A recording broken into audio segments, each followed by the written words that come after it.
Well, good morning. I'm Tanis Morris with Acumen Executive Search, here as usual with my lovely co-host, Suzanne Hannafin. Good morning, Tanis. Hi, and thanks for being at Hiring for Good. Today we have a very exciting guest. I am proud to introduce Calvin Walsh of Unity Foods. So before we launch into the interview, Calvin, I'm just going to give a little bit of background. So Calvin began his career in politics, working on campaigns of all sizes throughout the United States. An entrepreneur at heart, Calvin launched Unity Foods in 2012 after identifying a supply chain gap in the food cart industry. We'll talk much more about this, but his business has scaled significantly from those days. Currently focused on delivering the world's best food service products to independent restaurants in the Pacific Northwest, Unity Foods has experienced exponential growth over the last 12 years.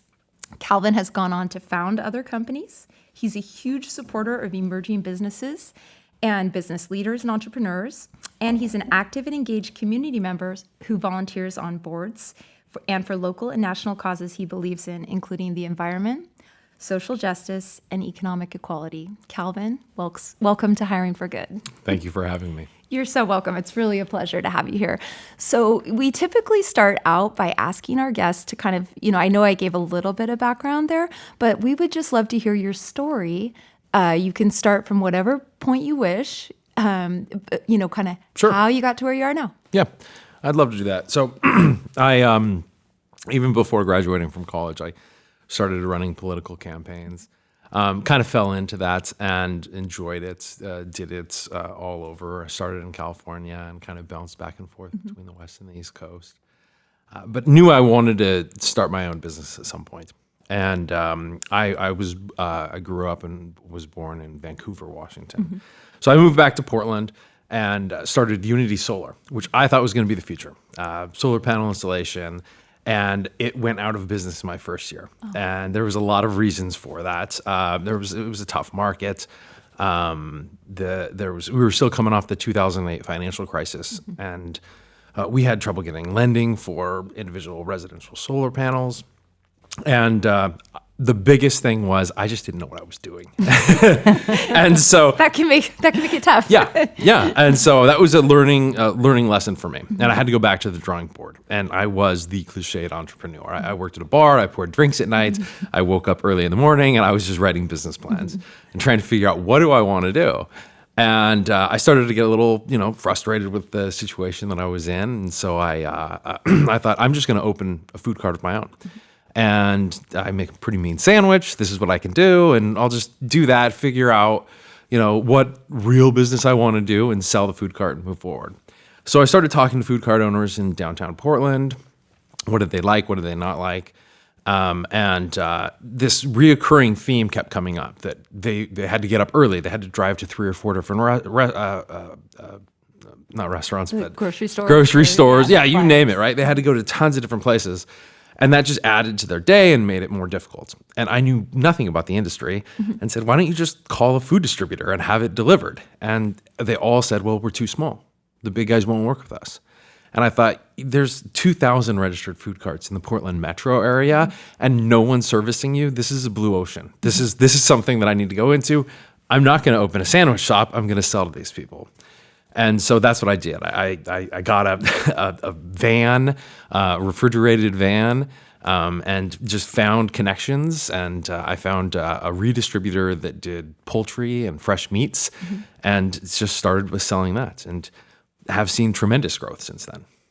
Wow. That's amazing. And again, going from politics to solar, failed solar company, to Unity Foods, finding this niche. It's all about timing and kind of being in the right place at the right time.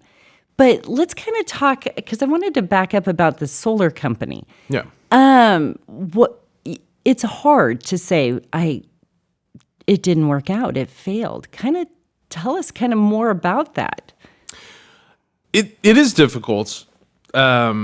It's difficult to do that. It was difficult for me to realize that was happening at the time. I part of the reason I got into some real trouble after that financially was I refused to see it coming.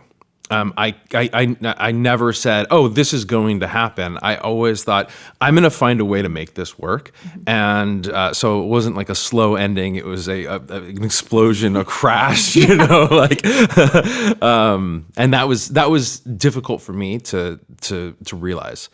And that was a good learning lesson that I always hold and keep on to, because I don't. My fear is that would happen again, that this ending is coming, and I am refusing to see it. So that's kind of the challenge, the teetering challenge that I have, is to understand that history that happened, but at the same time, don't let that fear, it block me from reaching further than something small. I want to continue to push. Yeah, thanks for expanding on that, because we've talked about in the past in other podcasts about the learnings of failing and how important it is. But I'm sure you've had other real formative periods beyond that. Can you share with us that really shaped who you are as a leader today? Sure. There's a couple. They come in stages, and the nice thing is you can handle the problems that you can handle, and once you grow and learn from that, then you can handle greater problems. And so my first one that I had to really contend with was hiring my first the first person to work in my company, and that was difficult for me. It was something that maybe was passed down from my grandfather and my father. My grandfather had a company, and he never hired anyone because no one could do it as good as him. And that was my first challenge. That was the challenge that I had to overcome.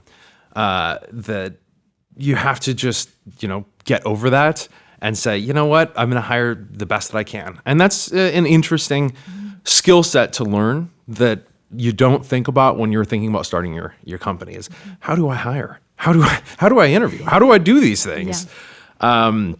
So hiring my first person was a difficult challenge that I had to overcome. And then I started bringing people in that I knew and trusted, friends, family, that kind of thing. And so growing from really 2 employees to 4 employees was also a learning experience for me. I had to become the boss, all right? And now my role is changing, and I'm hiring people that are not necessarily my friends, but even managing friends is difficult as well. So as the company continued to grow, I had to continue to grow myself and learn new skill sets and figure out how to do these things. Well, what are some of those learnings? Because we do talk to entrepreneurs, and it is hard to say, I started this organization, it's mine, I do it better than anybody else. What are those learnings? Share with others how you were able to overcome it. And Sure. The most important thing that I found really is spending adequate time up front, making sure that the person you're going to bring on is the correct person, right? Because I think sometimes we're in too much of a rush, or we have a need and we just want to fill that need, and making sure that you have the right person to work with is crucially important. And I'm a firm believer of hiring the right people no matter what. So if you don't have a position available, something will open up. If you have the right person, this is what you need, right? And can you expand? I didn't mean to interrupt you, but would you expand on what makes someone the right person for your, in your mind? Is it just skill set, or what else? No, I mean, it's definitely not just skill sets, right? Skills can be taught and learned. It's the ability to, the desire to want to do something really great. And it's really funny. There was a chef in a restaurant in Hillsborough that he said something that I always thought was really nice. He was coaching somebody that was cutting chicken, and he was like, even if you're just cutting chicken for 8 hours a day, you could be the best chicken cutter that's out there, right? Yeah.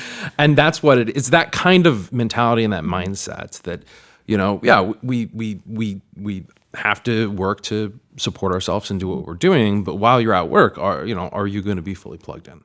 And does this individual have the desire to grow their skill sets, to continue to learn? Do they have ambition to go beyond the job that you're necessarily hiring them for? And that's a key thing that I'm looking for in that role. The other thing that I always ask, an important part of an interview process for me, is I ask someone tell me something in your professional career that you're not proud of. And I think that's a crucial question to get to find the substance of what someone is, right?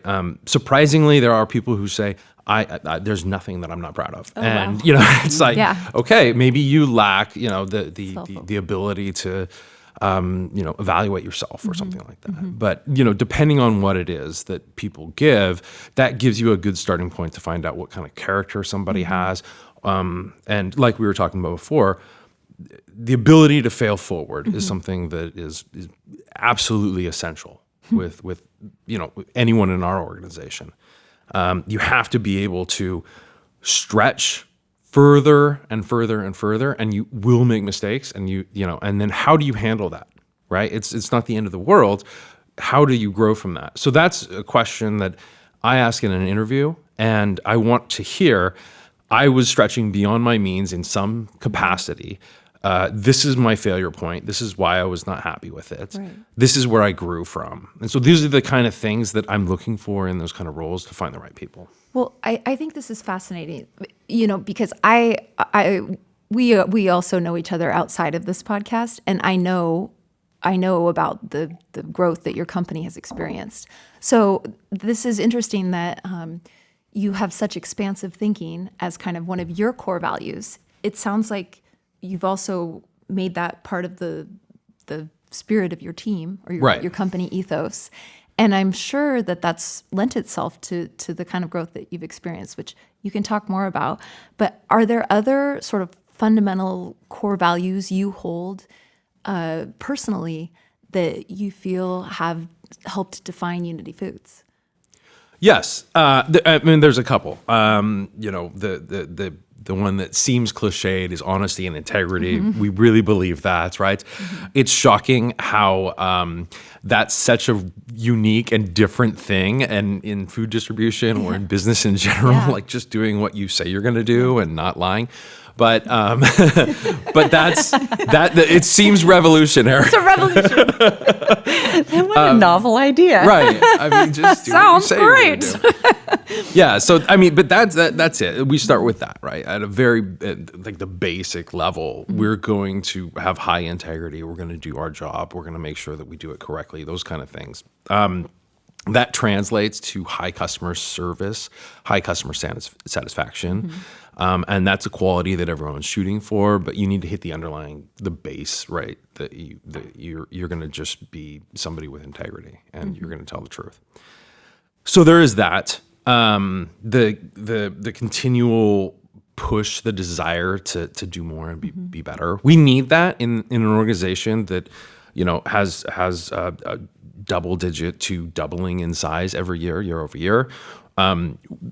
What you're doing when you're hired is not going to be what you're doing a year from now. You're going to, there's true dynamic changes in growth. So somebody who can roll with that is okay with change, is okay with failure as long as you learn from it. Those are things that are core values for the team that we have.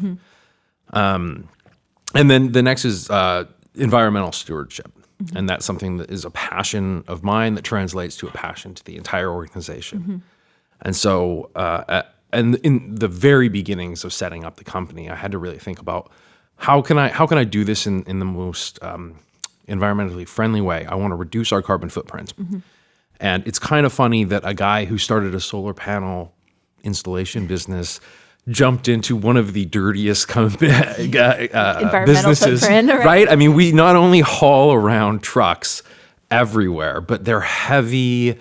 And then they have a reefer unit on there that keeps the inside of the truck extremely cold. So there's a lot of diesel usage.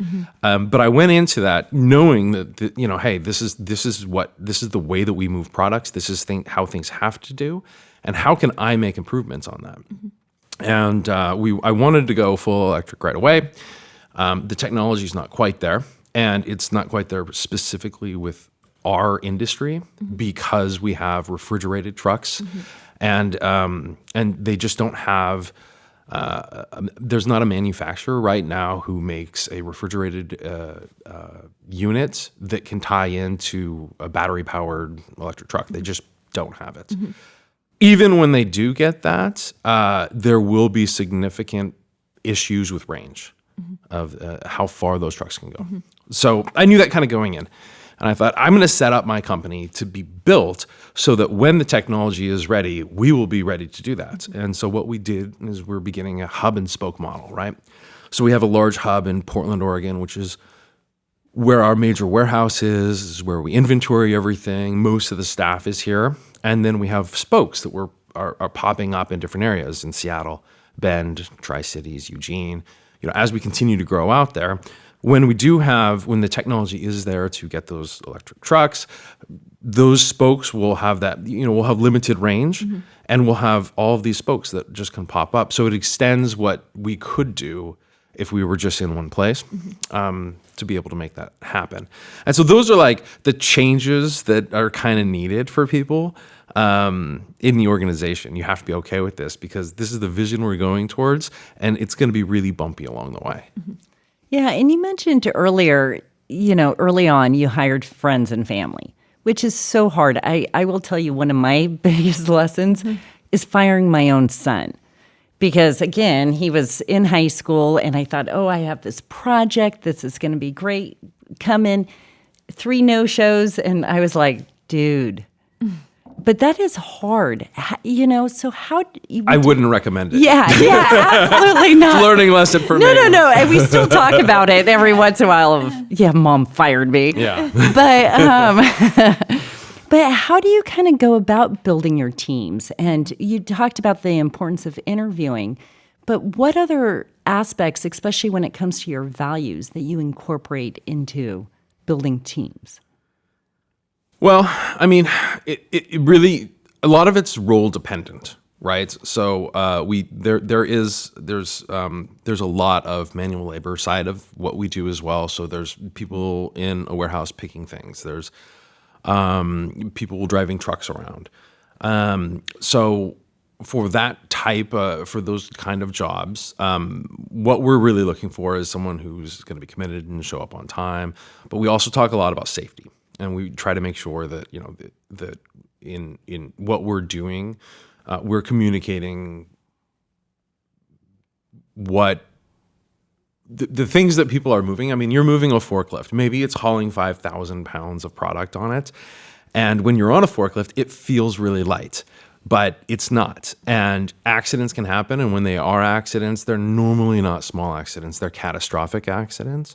The same thing with trucks, right? Maybe it feels like it's a car, but it's a 26,000 pound truck that if there is an accident, it can be catastrophic. So for these type of roles, really, someone who has the understanding that, okay, what I'm doing is dangerous, potentially dangerous, and has the ability to follow the safety standards that we have put in place.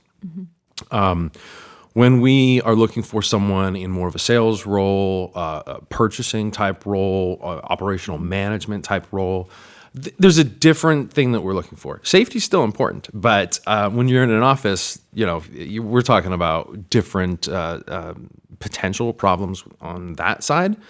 There, we're looking for someone who has a little bit. We want vision, right? We want someone who can stretch. We want someone who's okay with failure that can learn from it. We need someone who's okay with dynamic change and can roll with it, right? But the most important thing for me and for building my team is not pigeonholing people into something or making them act a certain way or whatever, right? I'm a firm believer that what a business is, any business, it's not the walls, it's not the boxes, it's not our trucks. It is the people inside of it. And we want a diverse group of people with a very diverse group of ideas, working together in a very in a way that is respectful, and there's a lot of collaboration. And so we encourage people to bring their own personalities, to bring their own things. I don't want a whole bunch of people like me. That would be the worst company I could imagine, right? I want this big, diverse group pool of people that have all these different ideas. And that's when you get, those crazy ideas, those wacky things that turn out to work really well. And then you can start to see really positive changes and moving in the right direction. And with a big, diverse group of people working together, you also get protection and insulation from bubble thinking or moving down the wrong direction or, making some mistakes. You get a good feedback. So we always we have big team meetings and we talk and we talk and we talk, and there's a lot that we do together. And doubling year over year, that's substantial. How are you managing that, both on a personal level? Because again, that's a lot. How are you managing it all? Well, I mean, it's fun. They always say there's two reasons that businesses don't make it, and one is not enough business, and the other is too much business. Yeah. And I never thought that was real until I was, kind of in the throngs of it, and I thought, oh yeah, I can see how this would happen. I'm really lucky. I attribute, most of my success is to just dumb luck and a great team around me. But one of the things that happened that has been a driver for that was there was a large broadline distribution company. It was called Foodservices of America. It was a great company. And they sold to one of the national broadline companies out there. And it was really too bad. Because there is now, it's close to a monopoly. There's really only two broadline companies for everyone in the Pacific Northwest. There's not much choice. When that happened, I knew that there were going to be big changes. There are independent restaurants. There are people. There are large chains that don't want to work with the big broadline companies that have the same food, and it's just boring. And so they want something different. And so I knew that there was an opportunity there.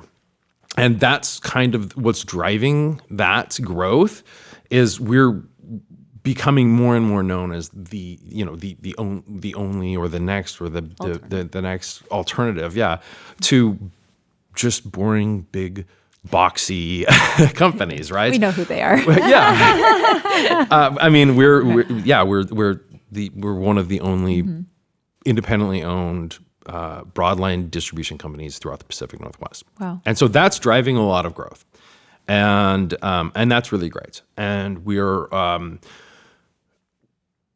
when we go back to just those core values, honesty, integrity, that kind of thing, we really work on strong long-term relationships all the way through the entire food chain supply.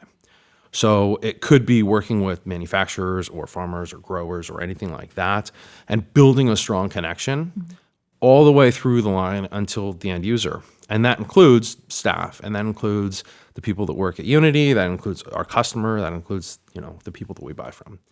And that helps, that focus to making sure that, you have a good cohesive group, everyone understanding and working together. It's really helpful. And it's given us some kudos that can help with that kind of growth in order to recruit the right people.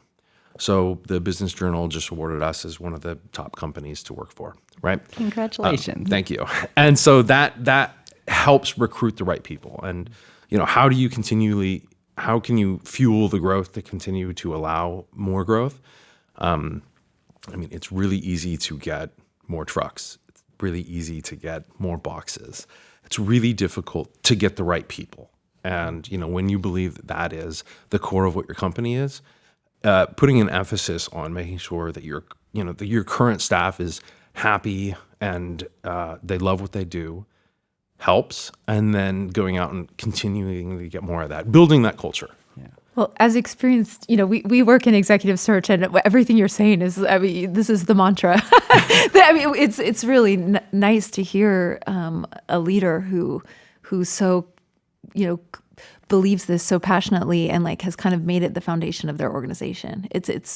I'm sure it's a huge factor, if not the the only factor in your, I mean, you know, I'm sure there's a lot of other parts, but that is so fundamental to success. It's really thank you. commendable. And we do. I mean, you bring on a guy who owns a logistics company and moves food around, and all I do is talk about people. Yeah. And the reason for that is it's the most important Yeah. thing you have. Yeah. So That's great. You know, this podcast is, you know, about leadership, and it's about what we've learned and all that.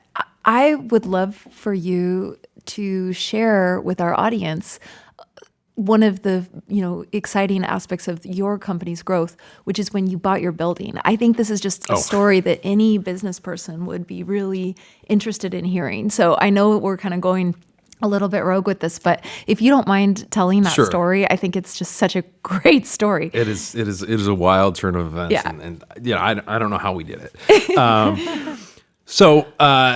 Right before the pandemic happened, we that split happened, and we pitched a large regional chain, a very large regional chain, and said, "Hey, we want to do your business," and they said yes. Was that when Food Services of America went out of business? Yes. Is that the split you're referring to? Okay, Yeah. yeah. So then you went after And some of their so, existing I knew customers. that Okay. there was an opportunity. Okay. So we made a pitch. They said yes, and I said that's great. We are way too small. We have to grow. We have to scale up. Yeah. And so we needed to get a new building, and there's a severe lack of cold storage facilities throughout the West Coast. Yeah. So it looked like we were going to have to just build one from scratch.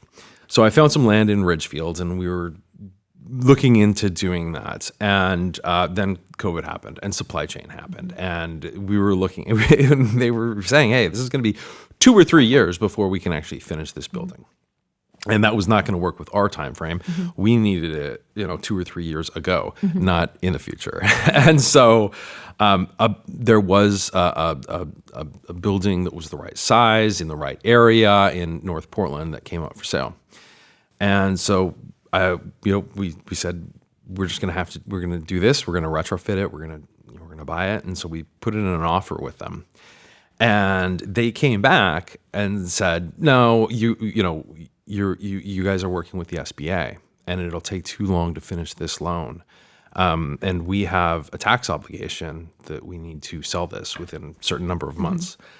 And I thought, okay, I didn't know what to say. I said, "Do they think that someone's going to come with an all cash offer in the next month?" We had about a month to finish it, and I didn't think that anyone was, so I was just going to have to do it. And I didn't have that kind of money, right? And so I went out to try to find whatever I could to make it happen. And I called, the guy who first helped get me started, who had the chicken and meat company, and he wasn't in a position to help. And I actually called our general contractor who was going to do the refurbishment on it. And I gave him a call and said, "Hey, we have never actually talked. This is our first conversation." And I said, "Hey, is there any way you could just lend me $4 million so Just I lend can me. purchase this building, and in 90 days, I'll give you 4.4. And he said, "Sure." And I was in the beginning of saying, "Well, I understand. I know that's," and then I was like, "Wait, what? Really?" So actually, our construction company lent us the money. We purchased it in cash, and then worked with the bank and secured the financing on the back end. And that was how we ended up getting in the building. And what did your bank say when you called them up and said you needed a cash buyer? Right. I mean, they were shocked. I went to almost every bank in town because at that time I had $4 million of sales, not gross, not net. I had $4 million of sales, and I was looking to secure a $6 million loan, which is insane. Yeah. And I went from one bank to the next, and finally I found one, and they, we talked about vision, what we wanted to do, the whole thing, and they said, "Well, we're investing in you, and we think that you're the kind of person who can pull this off. we're going to go ahead and move forward with this. Of course, they wanted me to put my house on the line too, and a few other things, right? But they took the risk, and that was really exciting. And they were just absolutely shocked because they thought the deal fell apart with the building, and they were like, "How did you come up with that?" Such a great story. Oh, absolutely. And it's interesting taking a step back and looking at this incredible journey. But again, Hiring for Good podcast is best practices on leadership. So what are some of the learnings? I mean, we've talked a lot of failing forward, hiring friends and family, letting go. But what other learnings do you want to share with us? I mean, there's always continual improvement, and that's the biggest thing I think that's out there, right? That you need to continue to learn. So the learning lesson is continue to learn. Yeah. But I mean, the skill sets, no one's born with them, and it's incredibly useful to reach out to mentors and make sure that you have some kind of resource that you can bounce ideas off of. Or just have them say, I've made this mistake before, don't do it, right? And then don't do it. That's the hard part. Right. So looking back, is that the advice you would give your 20-year-old self, or is there something more specific? Yeah, I mean, the 20-year-old Calvin, and even to this day, I think that what we all need to realize is not everyone knows it all, right? Yeah. And it's okay to try something new, not being an expert in that field, right? Because, and maybe that is the fail forward part of it, but even those large boxy companies that are national are still just ran by people. And, we don't need to be intimidated with anything that's out there. No matter how large a company is, a small company like Unity Foods can take that on. And it's built with people inside of it. And we're just trying to figure it out. And I think that that's something that it requires, you need to learn, right? You need to learn that you have to build the skill sets and you have to learn from them, but you only get those by trial and error and learning and like pushing the bounds of what you're doing. And so that's something that 20-year-old me took a long time to figure out, to not be intimidated by others and just go out there and learn and try and figure it out. I love that. I love that too. I know. And then, we always kind of close out these conversations by asking our guest, what does hiring for good mean to you? It's pretty iterative. So there's a lot of different interpretations. Yeah.